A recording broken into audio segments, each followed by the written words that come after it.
जे ज्ञान आहे ते मी ज्ञान देण्याचा प्रयत्न करतो. Actually previously I was working IIT Mumbai.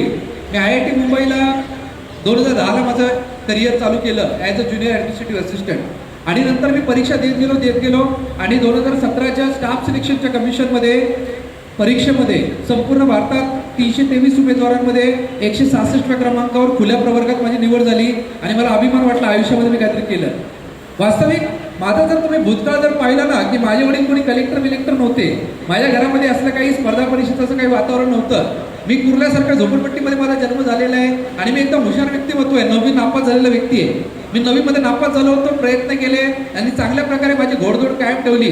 आज one of the highly qualified person म्हणून मला ओळखलं जातं. वय वर्ष 37. मी माझं क्वालिफिकेशन सांगतो तुम्हाला, कारण आपल्या बॅनरमध्ये माझं क्वालिफिकेशन नमूद नव्हतं. नाहीतर एडके सरांनी बोलवले तिथे किंवा समीर गावाने इकडे कोणत्या व्याख्यानाला बोलवलंय. आधी तो स्वतः तरी क्वालिफाईड आहे की नाही हे तर तुम्हाला जाणून घेणं गरजेचं आहे.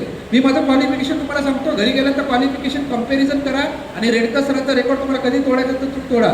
वय वर्ष 37 क्वालिफिकेशन सांगतो.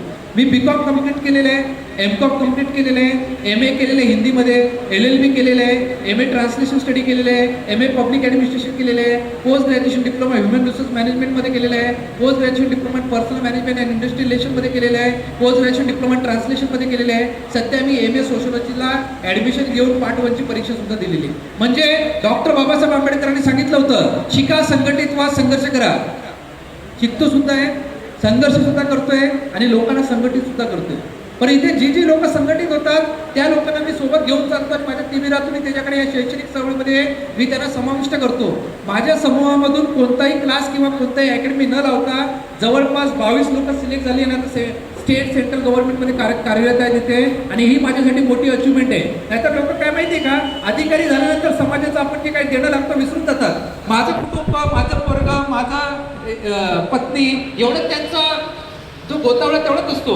अदरवाईज त्यांना बोललं ना शनिवार रविवार मार्गदर्शन करायला बघत नाही. आमचे शनिवार रविवार जे असतात ना, कधी सिंधुदुर्गात जा, रत्नागिरीमध्ये जा, रायगडमध्ये जा, ठाण्यामध्ये जा, पालघरमध्ये जा, विविध ठिकाणी मार्गदर्शन करत असतो. एडके सरांचं एक सेकंड सेशन आहे. एकदा सुद्धा आम्ही तिथे केलं होतं. कुठे आपला कार्यक्रम होता, त्यांच्या अकॅडमीमध्ये आपला कार्यक्रम होता. तिथे सुद्धा काही मंडळी उपस्थित होते, तिथे सुद्धा आपण मार्गदर्शन केलं.